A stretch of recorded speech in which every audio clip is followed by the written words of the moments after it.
The crystalline chamber floated in the void of space, its transparent walls reflecting the light of 1,000 distant stars.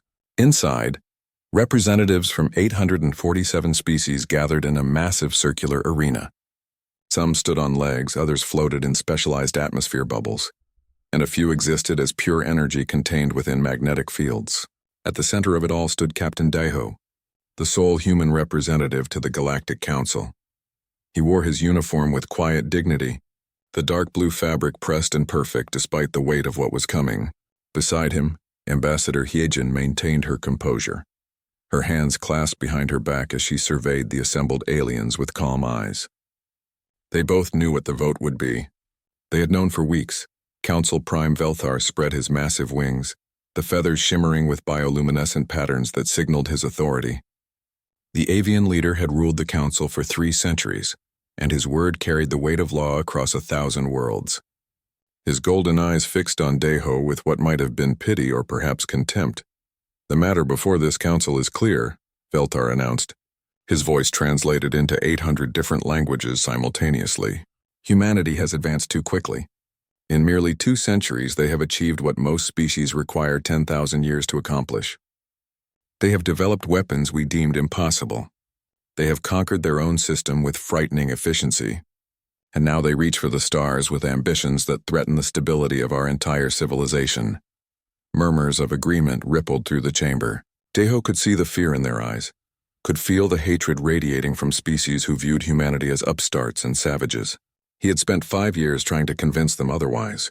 5 years of explaining human nature, human culture, human dreams. None of it had mattered. "We do not seek conquest," Daiho said, his voice steady despite the fury building in his chest. "We seek only to join you as equals, to trade, to learn, to grow together." A reptilian delegate hissed with laughter. "Equals? You who still wage war among yourselves? You who poison your own world and slaughter your own kind? You are children playing with fusion fire, and you will burn us all if left unchecked." Hyejin stepped forward. "Every species in this chamber went through similar phases. You judge us by standards you yourselves could not meet at our stage of development. Give us time. Give us a chance to prove ourselves." "Time is precisely what we cannot afford," Velthar replied. "The Council has reviewed all evidence. We have analyzed human history, human psychology, human potential. The conclusion is unanimous among our experts. Humanity is too dangerous to remain free." Daiho felt his jaw clench. Too dangerous? Or too competitive? How many of you voted for this out of fear? And how many simply want to eliminate a rival before we surpass you? The chamber erupted in angry chirps, roars, and electronic screeches. Velthar's feathers flared in a display of dominance, silencing the crowd. "Your arrogance proves our point, Captain. You have been among us for 5 years, yet you still do not understand your place. This is not a debate. This is a judgment." The voting began. One by one, holographic displays showed each species' decision. The results were not even close. 846 votes in favor of enslaving Earth. 0 votes against. 1 abstention. Because Earth could not vote on its own fate. Hyejin's face remained neutral, but Daiho saw her fingers twitch. It was the only sign of emotion she allowed herself. He wanted to rage, to overturn the podium, to show them exactly why they should fear humanity. Instead, he smiled. It was not a pleasant smile. "You have no idea what you've just unleashed," he said quietly. Velthar tilted his head, studying the human with renewed interest. "Is that a threat, Captain?" "It's a fact. You could have made us your friends. You could have made us your partners. Instead, you've made us your enemies. And humans are very, very good at being enemies." "Empty words from a defeated species," the reptilian delegate spat. "Earth will be brought into protective custody within 30 days. All military assets will be surrendered. All humans will be relocated to designated labor worlds where they can contribute to galactic society under proper supervision. Resistance will be met with overwhelming force." Daiho looked around the chamber one last time, memorizing every face, every species that had voted to chain his people. 30 days. "You're giving us 30 days to prepare, to surrender," Velthar corrected. "Do not make this worse for your people, Captain. Accept your fate with grace." Hyejin leaned closer to Daiho and whispered something in his ear. He nodded slowly, then reached into his uniform pocket. Every weapon in the chamber instantly targeted him, but he only pulled out a small communicator. He pressed a single button. Protocol Exodus, he said into the device. Engage, Velthar's feathers rippled with confusion. What is Protocol Exodus? You'll find out. Deho placed the communicator back in his pocket. We came here in good faith. We offered you friendship, partnership, peace. You responded with chains. History will remember this day, Council Prime. Not as the day you saved the galaxy from humanity, but as the day you doomed yourselves. Security forces moved to escort the human delegates from the chamber. As they walked through the vast corridors, Hyejin finally allowed herself to speak freely. They actually did it. Even after all our warnings, all our diplomatic efforts, they actually voted to enslave us. Did you expect anything different? Deho asked. I hoped. She glanced at him. The signal is sent? Every command center on Earth and throughout the solar system received it. Mars, Europa, Titan, all the hidden installations, everything we've built in secret over the last 50 years. He paused at a viewport, staring out at the distant blue dot that was Earth. They have no idea what's coming. We'll be branded as war criminals, Hyejin said softly. Better a living war criminal than a dead slave. Deho turned from the viewport. Get to the shuttle. We need to disappear before they realize what Protocol Exodus means. As they made their way through the station, neither of them looked back. Behind them, the Council celebrated their victory, convinced they had just saved the galaxy from a dangerous species. They toasted to their wisdom, their unity, their strength. They had no idea that humanity's real strength had never been displayed in that chamber. It had been hidden in asteroid belts disguised as mining operations, scattered across 100 moons, and now, with a single word, all of it was waking up. The war had not started with the Council's vote.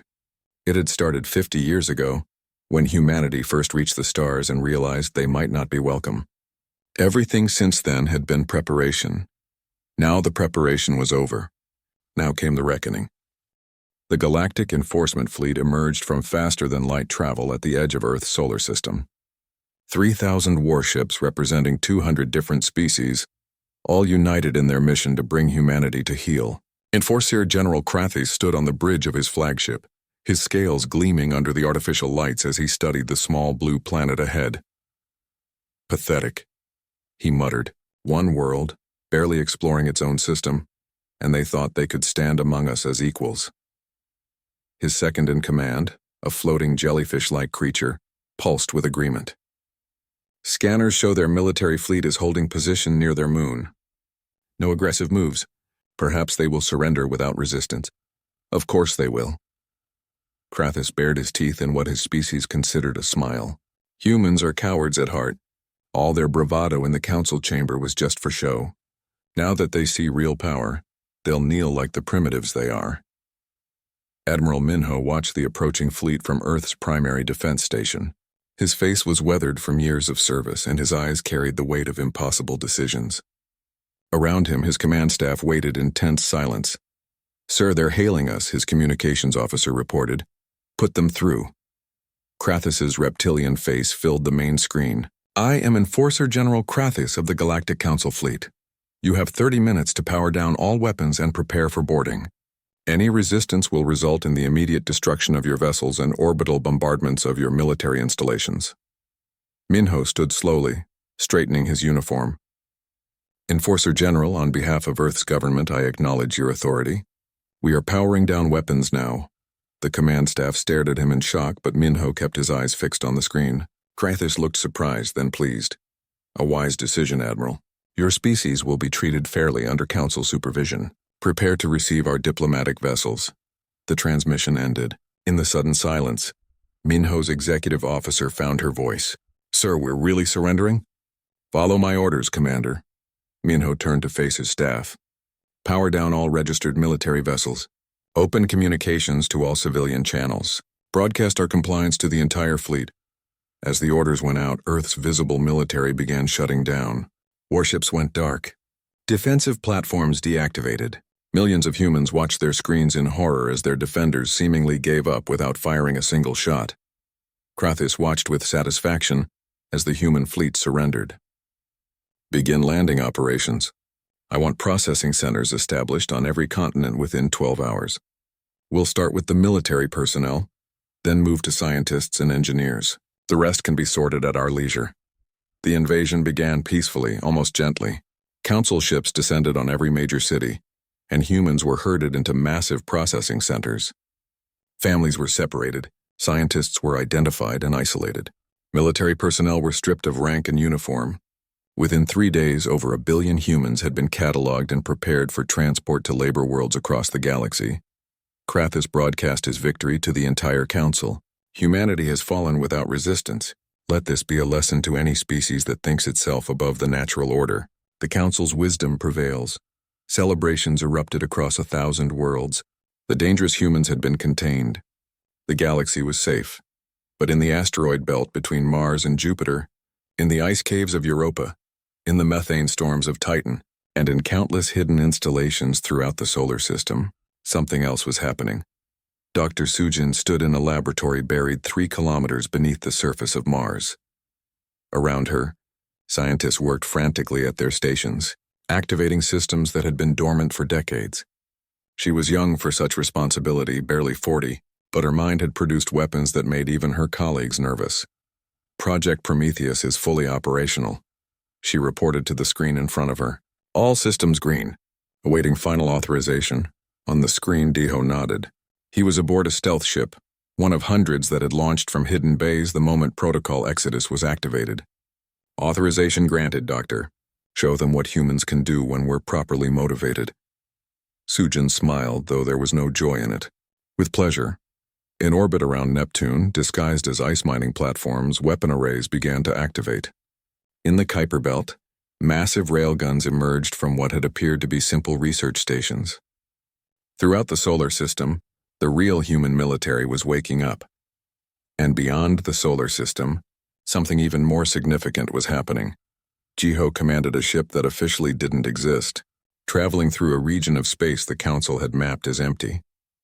Around him, 200 other ships did the same, all emerging from faster-than-light travel at coordinates they had been given 50 years ago. All vessels reporting in, his navigator announced. We're in position. Jiho studied the holographic display. They were in orbit around a Council military depot, a massive station that supplied 20 nearby systems. And according to their intelligence, it currently held 3,000 human prisoners being transported to labor worlds. Send the message, Jiho ordered. All units commence liberation operations. Similar scenes played out across 50 star systems. Humans who had been dismissed as miners, traders, and explorers suddenly revealed themselves as soldiers. Ships that had been cataloged as civilian transports dropped their disguises and became warships. Installation that the Council had ignored as irrelevant became strategic command centers. The galaxy's intelligence networks exploded with reports. Humans were everywhere. Humans were attacking. Humans were not surrendered at all. On Earth, in one of the processing centers, a woman named Yunji waited patiently in line with millions of others. She had been deep undercover for 15 years, working her way into the Council's intelligence network. She looked like just another frightened human civilian, but her eyes were calculating distances and counting guards. Her communicator vibrated with the signal she had been waiting for. She smiled and pressed a button concealed in her sleeve. Throughout the processing center, other humans did the same. The lights went out. Emergency power failed. In the darkness, trained soldiers among the civilians moved with practiced efficiency. When the lights came back on 30 seconds later, the alien guards were unconscious and humans were arming themselves with captured weapons. All prisoners. This is Agent Yunji, she broadcast on every channel. The surrender was a lie. Earth has not fallen. Resistance begins now. Fight for your freedom. Similar uprisings occurred at every processing center on Earth, coordinated to the second. Within an hour, half the captive humans had freed themselves. The Council forces, expecting peaceful compliance, found themselves fighting desperate people who had nothing left to lose. Krathus stared at his tactical displays in disbelief. How is this possible? They surrendered. Sir, we're receiving reports from across the galaxy, his intelligence officer stammered. Human ships are attacking our facilities. They're everywhere. They were always everywhere. Impossible. We tracked every human vessel. We knew exactly where they were. Apparently we didn't. The officer highlighted a report. This mining ship we've been monitoring for 20 years just destroyed an entire patrol squadron. And this trade convoy just revealed themselves as a carrier group. Sir, they've been lying to us for decades. Krathus felt something cold settle in his chest. It might have been fear. Send a priority message to the Council. We need reinforcements. All available fleets. But even as the message went out, he knew the truth. The humans had not surrendered. They had simply moved their pieces into position. And now, with the Council's forces scattered across the galaxy trying to enslave humanity, Earth's real military was free to strike wherever they wanted. Deho's face appeared on every Council communication channel simultaneously, broadcast from an unknown location that their tracking systems couldn't identify. You wanted to enslave us, he said calmly. You should have killed us. Because now we're going to teach you a lesson that will echo through history. You don't put chains on humans. You don't take our freedom, and you sure as hell don't threaten our families. He leaned forward, his eyes hard as diamonds. We gave you peace. You chose war. Now live with your choice. The attack on the Velthro shipyard came without warning. One moment, the massive orbital construction facility was peacefully assembling warships for the Council fleet. The next, 50 human vessels emerged from behind the system's gas giant and opened fire with weapons that shouldn't have existed. Dr. Sujin watched the results from her command center on Mars, her fingers dancing across holographic controls as she coordinated the deployment of humanity's forbidden technologies. The kinetic bombardment system she had designed was brutally simple. Accelerate a dense metal rod to a significant fraction of light speed and let physics do the rest. No shields in the galaxy could stop that much mass moving that fast. Target destroyed, her tactical officer reported. The shipyard is gone. Estimated enemy casualties 40,000. Sujin felt nothing. She had programmed herself not to feel anything anymore. The Council had voted to enslave her species. They had separated families, branded people like cattle, shipped them across the galaxy to work until they died. Whatever she did to them now was simply the consequence of their choice. Move to the next target, she ordered. We have 17 more military installations in this sector. Across 50 star systems, the pattern repeated. Human forces struck with surgical precision at military targets, always avoiding civilian populations, but showing no mercy to Council-armed forces. They used tactics that horrified the galaxy. AI-driven swarm attacks where thousands of small drones overwhelmed defenses through sheer numbers, biological weapons that targeted specific species' neurochemistry, and psychological warfare that broke enemy morale before the shooting even started. Jiho stood in the command center of the liberated human transport ship, surrounded by freed prisoners. Some were injured, many were traumatized, but all of them were angry. He addressed them through the ship's communication system. I know you're scared. I know you're hurt. But we need you. Every single one of you has skills the Resistance needs. Engineers, we need you to maintain our ships. Doctors, we need you to heal our wounded. And those of you with military training, we need you to fight. A man stepped forward, his face scarred from Council interrogation. What's our mission, Commander? Jiho smiled grimly. We're going to free every human in this sector. Then we're going to make sure the Council never forgets what happens when you threaten Earth. Within weeks, the freed prisoners had become soldiers. Jiho led them in a systematic campaign to liberate every processing center, every labor camp, every holding facility within 20 light years. And with each victory, his force grew stronger. On Earth, Yunji coordinated the resistance from a hidden command center in the ruins of what had been a Council processing facility. She had access to the Council's communication networks, and what she found there changed everything. Daiho, you need to see this, she transmitted on a secure channel. Daiho's face appeared on her screen. He looked tired, older than his years. What did you find? Proof that the enslavement vote wasn't about safety. It was about economics, she transmitted the files. The Council's economists projected that within 50 years, human technology would make them obsolete. Human fusion reactors are 3 times more efficient than galactic standard. Human AI surpasses anything they have. Human genetic medicine could cure diseases they've suffered from for millennia. They didn't fear us because we were dangerous. They feared us because we were competition. Daiho read through the documents, his expression hardening with each page. They were going to steal our technology, use us as slaves to maintain their own economic supremacy. It gets worse. 200 species voted for enslavement, specifically because they held massive debts to the banking worlds. They were promised debt forgiveness in exchange for their vote. Greed. Daiho's voice was cold. They sold us into slavery for money. Not all of them, Yunji added quickly.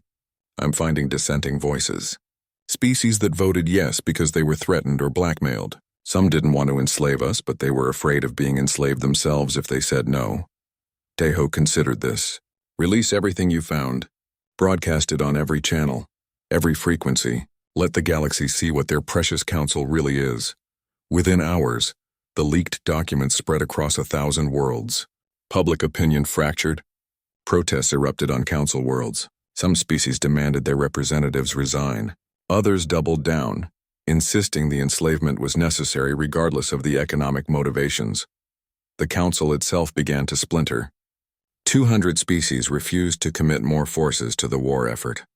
50 species withdrew entirely, declaring neutrality. The unified front that had voted to chain humanity was crumbling. Admiral Minho led the revealed Earth fleet in open warfare for the first time. His ships emerged from the Oort cloud like vengeful ghosts, a armada that dwarfed anything the Council had known existed. These were not the primitive vessels they had seen surrendered at Earth. These were weapons of war, built in secret over 5 decades by a species that excelled at killing. His target was the Council's primary military base in Sector 7, a fortress that had never fallen in 3,000 years of galactic history. He studied the tactical display with professional detachment. All ships, this is Admiral Minho. Today we show them why humans are feared. Today we show them why they should have chosen peace. Attack formation Beta, leave no ship operational. The human fleet struck like a hammer. Minho had spent his entire life studying warfare, and he had learned lessons the Council had long forgotten. He used the terrain, using the system's asteroid field to mask his approach. He divided his forces, attacking from 6 directions simultaneously. He used electronic warfare to blind their sensors and psychological warfare to make them doubt their own readings. The battle lasted 6 hours. When it ended, the Council's fortress was a debris field and the human fleet had lost only 12 ships. Krathis received the news in his command center, his scales dulling with shock. He had thrown everything at the humans, committed every available force. It wasn't enough. It was never going to be enough. How many ships have we lost? He asked quietly. His tactical officer couldn't meet his eyes. Over 2,000, sir. The humans have destroyed half our fleet in less than a month. And our losses? We've destroyed perhaps 300 human ships. But for every one we destroy, 2 more appear. Sir, where are they getting all these ships? Krathis had no answer. The intelligence reports made no sense. Humans shouldn't have this many vessels, this many weapons, this much industrial capacity. But they did, and they were using it with terrifying efficiency. Council Prime Velthar called an emergency session. The chamber that had been so unified in voting for humanity's enslavement was now half empty. Many representatives had stopped coming, afraid that human agents would assassinate them. Others had been recalled by their home governments, which no longer supported the war. Order must be restored, Velthar declared, his feathers ruffled and dull with stress. We cannot allow this rebellion to continue. I am authorizing the use of planetary bombardment if necessary. We will sterilize human colonies if that is what it takes. A delegate from a peaceful herbivorous species stood shakily. You would commit genocide? After we voted to enslave them? Can you not see that we created this nightmare? We pushed them to this. They are animals, another delegate screamed. Rabid animals that must be put down. They are victims, a third voice interjected. Ambassador Tejan, representative of a species that had voted yes, rose from his seat. Victims of our greed, our fear, our arrogance. I move for immediate ceasefire and negotiations. Traitor. Velthar's wings spread in fury. Security, remove him. But the security forces didn't move. Too many of them were questioning the war themselves. Too many had seen the leaked documents and knew the truth. Tejan looked around the chamber. We feared them because they rose too fast. We enslaved them because they threatened our economy. And now we're surprised that they fight back? We created our own worst nightmare. The only question is whether we're wise enough to end it before they end us. Tejo received the transmission from Tejan through secure channels. The alien ambassador was offering intelligence, offering to help end the war. But Tejo's response was simple. I don't want your help. I want the complete freedom of every human in the galaxy. I want reparations for every family destroyed. I want public trials for every council member who voted for enslavement. And I want guarantees that this will never happen again. That could take years to negotiate. Tejan protested. Then the war continues. Deho cut the transmission. Dr. Sujin prepared the final deterrent, the weapon she had hoped never to use. She had seeded every council homeworld with dormant nanomachines. So small they were invisible and undetectable. A single transmitted code would activate them. They would replicate, spread, and within days entire ecosystems would collapse. Are we really going to do this? Her assistant asked nervously. Sujin looked at the activation codes. Only if they force us to. But they need to know we can. They need to understand that if they don't give us peace, we'll give them extinction. The message went out on every channel. Humanity possessed the capability to destroy any world in the galaxy. They had the weapons, they had the will, and they had nothing left to lose. The Council's response was silence, then chaos, then collapse. Enforcer General Krathis fled through the corridors of his dying flagship, emergency lights casting red shadows across his scales. Alarms screamed throughout the vessel as human boarding parties systematically cleared deck after deck. He could hear the gunfire getting closer, could hear his crew's terrified screams as they encountered enemies who showed no mercy. He rounded a corner and found himself face to face with a human strike team. They wore black armor covered in scorch marks and alien blood. Their weapons were raised before he could even think to reach for his own. "On your knees," Commander Jiho ordered, his voice flat and cold. Krathis knelt, his proud warrior's heart breaking with the shame of surrender. "You'll execute me." "No." Jiho gestured, and two soldiers moved forward with restraints. "You're going on trial.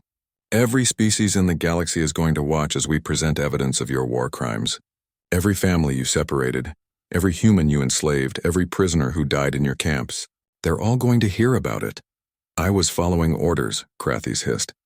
Jiho leaned close, his eyes burning with controlled fury. "So were the guards at the camps. We're trying them too. Orders don't excuse atrocities. You should have said no." The trial of Enforcer General Krathis was broadcast across every inhabited world.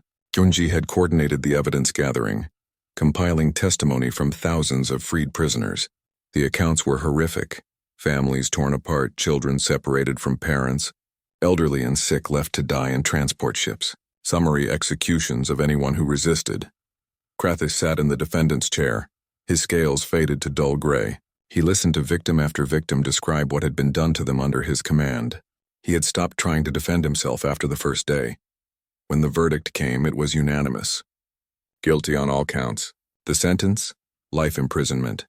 To be served helping rebuild the communities he had destroyed. Death would be mercy, Jiho told him as guards led him away. "You don't get mercy. You get to live with what you did." The war continued, but its nature had changed. Admiral Minho no longer sought to destroy the Council's military. Instead, he strangled their economy. Any system that refused to free human slaves found themselves cut off from galactic trade routes. Human ships blockaded their ports. Human hackers crashed their financial systems. Human agents sabotaged their infrastructure. "We don't need to kill them," Minho explained to his staff. "We just need to make cooperation more profitable than resistance. Economics won this war before it even started. Now we're just making that clear." The strategy worked. System after system capitulated, releasing their human prisoners and agreeing to Earth's terms. Some did so willingly, ashamed of their participation in the enslavement. Others did so because their economies were collapsing and their populations were rioting. Council Prime Velthar's government fell on the 63rd day of the war. The vote of no confidence was overwhelming. His own species recalled him in disgrace, and a coalition government took power with a single mandate: end the war on any terms necessary. But Deho wasn't finished. He stood before what remained of the Galactic Council, his presence broadcast to every world that still maintained communication networks. "You voted to enslave us," he began, his voice quiet but carrying the weight of accumulated fury. 846 species decided that humanity should be chained, should be worked to death on your labor worlds, should be erased as a free people. You did this not because we threatened you, but because we competed with you, because we were becoming successful and you couldn't tolerate that. He paused, letting the words sink in. You made a mistake. A terrible, catastrophic mistake. You woke up a species that had been content to explore, to learn, to trade. You turned us into warriors. You gave us a reason to unleash every terrible weapon we could imagine. And now you beg for mercy. Ambassador Tajin stood, his alien features arranged in what humans had learned to recognize as shame. You're right. We were wrong. What can we do to make this right? You can't. Deho's words fell like stones. You can never make this right. 400 million humans died in your camps on your transport ships fighting for their freedom. 400 million people who should still be alive. Their children who will never be born. Their dreams which will never be realized. You took that from us, from them, and nothing you do will bring them back. Silence filled the chamber. Even through the video transmission, Deho could feel their fear. But, he continued, we can build something better from the ashes. We can create a galaxy where no species ever faces what we faced, where might doesn't make right, and fear doesn't justify slavery. That's the mercy we're offering you. Not forgiveness, not forgetfulness, just a chance to be better than you were. Dr. Sujin stood in her laboratory, looking at the device that could destroy worlds. She had created it in anger, in desperation, in the cold certainty that humanity might need to commit genocide to survive. Now, with the war winding down, she wondered if she should destroy it. Keep it, Deho advised when she asked him, not to use, but so they know we could. Deterrence only works if the threat is real.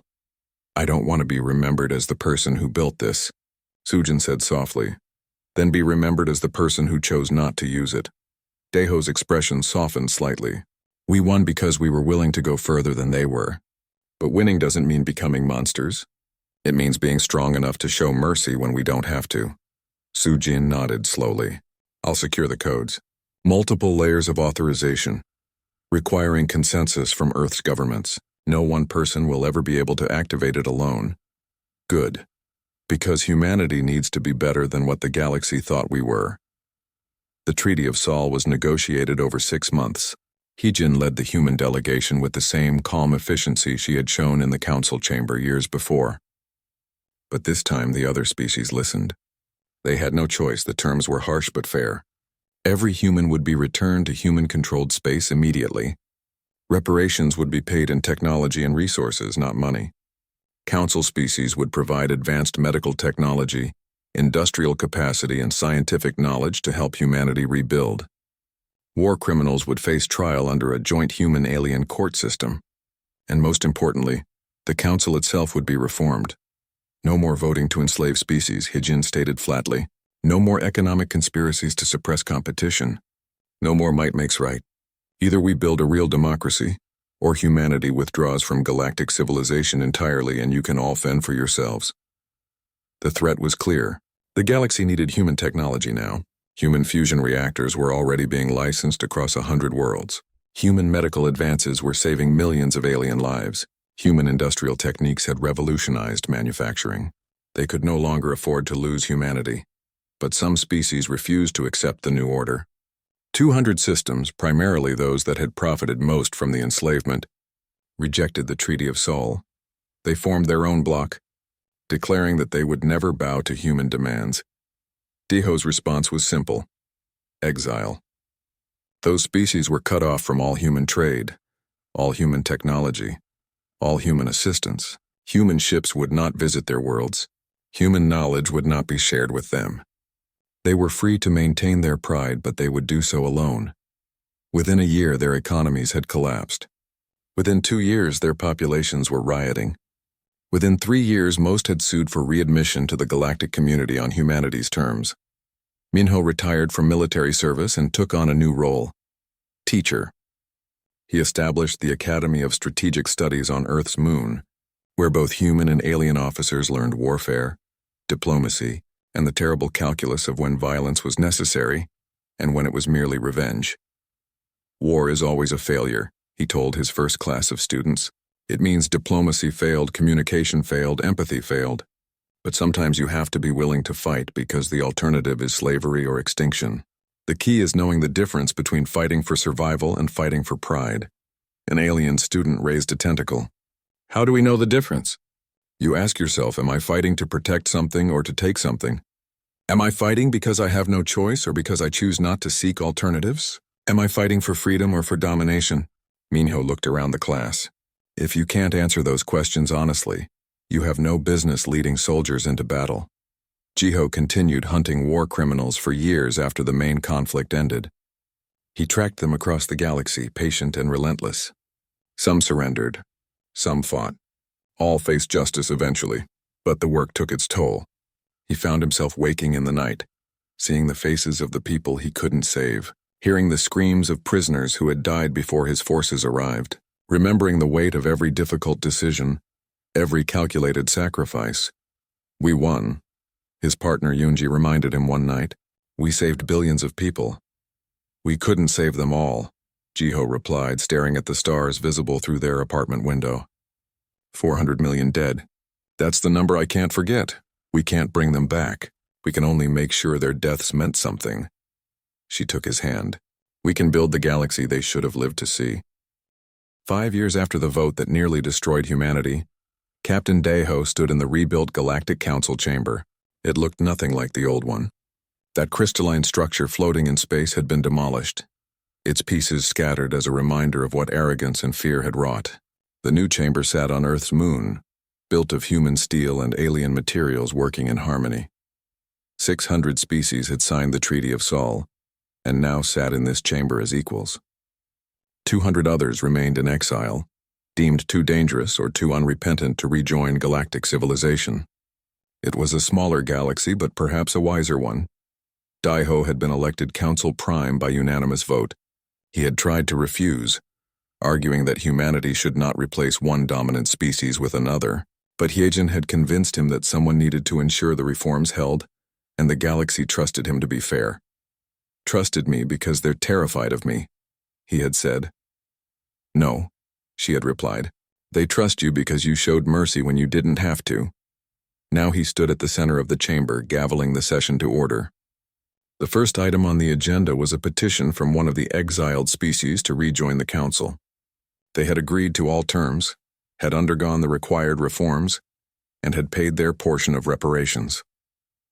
"The people of Vex Prime have submitted their petition," Daeho announced. "They have completed all requirements for readmission. Ambassador Taejin will present their case." Taejin had become humanity's most unlikely ally. His species had voted for enslavement, but he had worked tirelessly to undo that mistake. He had provided intelligence during the war, had advocated for peace, and had spent the last 5 years helping to rebuild trust between humanity and the galaxy. "The people of Vex Prime acknowledge their guilt," Taejin said, his voice steady. "They participated in a great evil, motivated by greed and fear. They have spent 5 years making amends, not because they had to, but because it was right. I recommend their readmission." A human delegate stood. "How do we know they won't just vote to enslave the next species that threatens their economy?" "You don't," Taejin admitted. "But that's the nature of trust. You can only earn it through consistent action over time. They have acted consistently for 5 years. Perhaps that is enough for a chance." The vote passed, but barely. The scars were still too fresh, the memories too painful. But it was progress. After the session, Daeho walked through the memorial that had been built into the foundations of the council chamber. 400 million names were carved into black stone, each one representing a human who had died during the enslavement and the war that followed. He stopped at a random section, reading names of people he had never met but whose deaths had purchased humanity's freedom. "Do you come here often?" Ambassador Hyejin asked, joining him. "Every day." Daeho touched one of the names gently. "I need to remember why we fought. Not for glory or revenge, but for them, so their children would never have to wear chains." "We're winning, you know," Hyejin said. "Not just the political battles, the cultural ones too.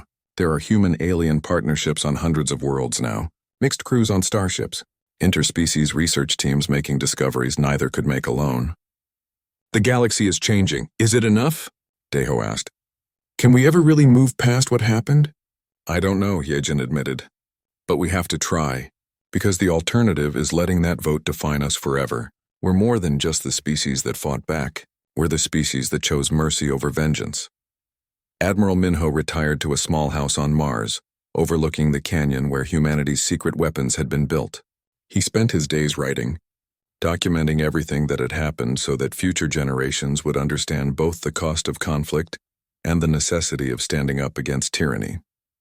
Former students visited regularly, seeking his wisdom on matters of strategy and ethics. He always welcomed them, But his advice had changed. Where once he had taught efficient ways to destroy enemies, now he taught efficient ways to avoid making enemies in the first place. Violence should always be the last option, he told a young officer who was struggling with a diplomatic situation. But when it becomes necessary, you must be willing to commit to it completely. Half measures just prolong suffering. How do you know when it's necessary? The officer asked. When every other option has been exhausted and when the alternative is worse than the cost of fighting. That's the calculation we made when the council voted to enslave us. Was the cost of war less than the cost of slavery? We decided it was. History will judge whether we were right. Dr. Sujin had destroyed the activation codes for her planet-killing weapon, but not the weapon itself. She had become an advocate for scientific responsibility, traveling across the galaxy teaching young scientists about the ethical implications of their work. I created something terrible because I thought it was necessary, she told audiences. I'm still not sure if I was wrong. But I know that every scientist must ask themselves, just because I can make this, should I? Just because a weapon is possible, does that mean it should exist? She had aged visibly over the 5 years. The weight of her choices etched into her face, but she carried that weight willingly, believing that her suffering was a small price for the safety her weapons had purchased. Jiho and Yunji had settled into a quieter life, working to integrate freed humans back into society. Many of the formerly enslaved struggled with trauma, with the loss of years they could never reclaim. Some had lost entire families, all carried scars, visible and invisible. We saved billions, Jiho often reminded himself. But we couldn't save everyone. Yunji understood. She had her own nightmares, her own regrets, but together they found purpose in helping others heal. They opened counseling centers, helped families reconnect, and ensured that no one who had suffered in the camps was forgotten. One day, they received a letter from a young woman whose parents had died in a transport ship. She had been only 12 when she was taken. Now she was 17, trying to rebuild a life from ashes. Thank you for saving me, the letter read. I know you're probably tired of hearing that. I know you probably wish you could have saved my parents too, but I'm alive because of you. And I want you to know that I'll make their sacrifice mean something. I'll live the life they would have wanted for me. I'll be the person they raised me to be. That's how I honor them. Jiho wept when he read it. Yunji held him as he cried, sharing his pain and his small measure of peace. The Council of Species convened for a special session on the 5th anniversary of the war's end. Delegates from 600 worlds gathered to mark the occasion and to reflect on how far they had come. Daiho stood to address them, older now but still carrying the intensity that had defined his time as Earth's diplomat. 5 years ago, this council voted to enslave my people, he began. No one objected to the bluntness. It was simply truth. You feared us, you envied us, and you decided that the solution was to chain us. You were wrong. He looked around the chamber, meeting eyes of 100 different species. But humanity was wrong too. We assumed that if we just worked hard enough, if we just proved ourselves worthy, you would accept us. We didn't prepare for the possibility that you would hate us simply for being different, for being successful. We should have. So where does that leave us? Daiho asked. Both sides made mistakes. Both sides paid terrible prices. 400 million humans died. 8 million council species members died in the war. Economies collapsed. Trust shattered. Was it worth it? The silence was profound. Then Daiho smiled, and it was genuine this time. Yes, because from the ashes of that terrible vote, we built something better. We built a council based on equality, not dominance. We built treaties based on respect, not fear. We built relationships based on genuine partnership, not economic exploitation. He gestured to the chamber around them. This place stands on human soil, not because we conquered you, but because we chose to share. We could have withdrawn from the galaxy, could have said you tried to enslave us, so now you're on your own. But we didn't. We chose to stay, to help, to build together. Ambassador Taejin stood. And we are grateful. Not all of us deserve your forgiveness, but all of us need it. We hope to prove worthy of the chance you've given us. Don't prove it to us, Daiho replied. Prove it to yourselves. Build the galaxy you should have built before. Be the species you should have been. Not for humanity's sake, but for your own. The session ended with a moment of silence for all who had died, human and alien alike. Then delegates mingled, sharing stories and building the small personal connections that would eventually bridge the gap between Species Deho left the chamber and walked to the observation deck overlooking Earth. The blue planet hung in space, beautiful and fragile. From here, you couldn't see the scars of war, couldn't see the empty places where cities had been destroyed. You could only see home. Yeojin joined him, as she often did. They stood in comfortable silence, two people who had seen the worst of what sentient beings could do to each other, and somehow still believed in the possibility of better. "Do you think it will last?" she asked finally. "The peace we built?" "No," Deho said honestly. "Nothing lasts forever. Someday there will be another crisis, another threat, another test.